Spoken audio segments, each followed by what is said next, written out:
So I want to start off this review by stating one relatively obvious fact, that I'm definitely not a hardcore tech reviewer. I know my way around a network, can generally figure things out, but if someone asked me about Java, I'd assume they were referring to the kind you get at Starbucks.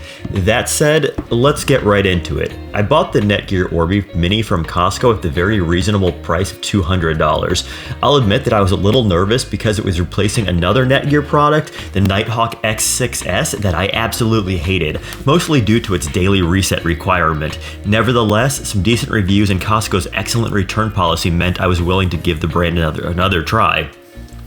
The first thing we see is some relatively nice packaging. A blue box slides out from the sleeve, then lifts up to reveal two units. First out is the satellite. Aside from having a white instead of pale blue top, it's visually almost identical to the base. A power setup, a couple LAN ports, and a sync button is all we've got to work with. Next out is the accessory pack. A quick start guide that I'll promptly toss, followed by two identical power adapters and a lone Ethernet cord. Pretty standard stuff here, and for what it's worth, the wall warts feel really light and really cheap. Also annoying is that the plugs aren't dual voltage. Having a stated input of only 100 to 120 volts sounds okay, except for the fact that many power grids in the US actually output a little bit more than this, and it's a bit concerning. For example, here in Seattle, shoving a multimeter into an outlet regularly returns a reading of about 126 volts. Now, I'm no electrical engineer, but I have some suspicion that the overvoltage was at least partly to blame for my previous router's early demise.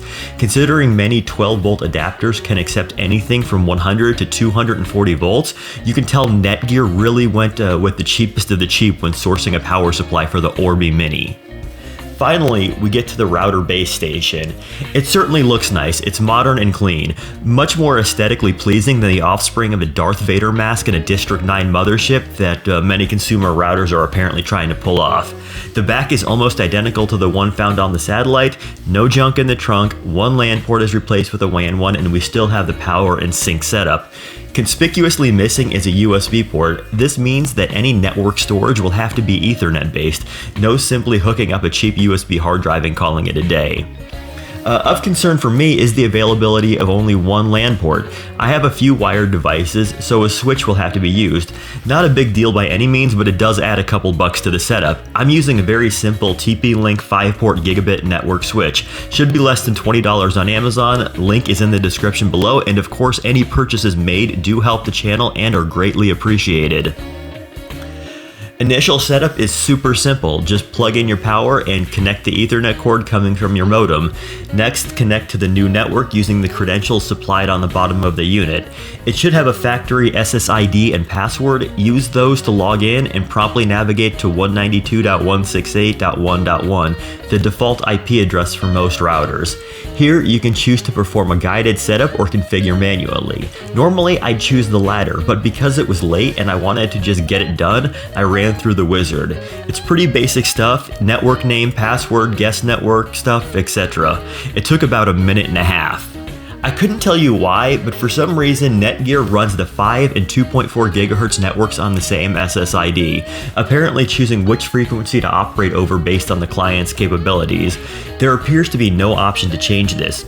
I don't really care, though some might, which is why I'm pointing it out. Even without the satellite, the Netgear Orbi Mini's range is really decent. Up on my roof, which is 2 floors from the base, I was able to get 20 megs down.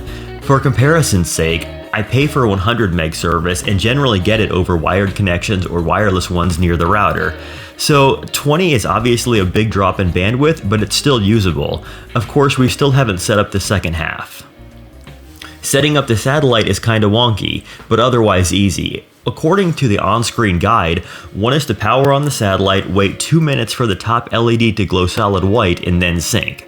Well, mine never did glow solid anything before going dark. It gave me a little light show over about 5 minutes, then called it a day. Anywho, ignoring the instructions, which don't appear based in reality, I just hit the sync button on the back of the satellite when it wasn't glowing anything. Simultaneously, you'll want to hit sync on the web interface. After about 4 minutes of pairing, it appeared complete. This was verified by the fact it was now visible in the attached devices list. Back up on the roof, I was totally blown away by the speed increase. 98.9 megs down is just incredible. Honestly, my inner skeptic expected it to see little if any difference. To test its stability, I stayed up there for a few minutes and played some Clash of Clans and watched some YouTube. Happy to report, no problems. Thus far, I'm completely satisfied with my purchase of the Netgear Orbi Mini from Costco.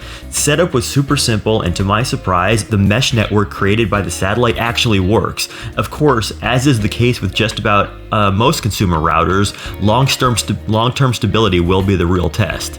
The daily resets of the Nighthawk are what drove it to the return line, and so far, the Orbi has not required any of these. However, it's only been running for a couple days. And that'll about do her for today. If this video has been at all useful, a like, share, or subscribe is always appreciated.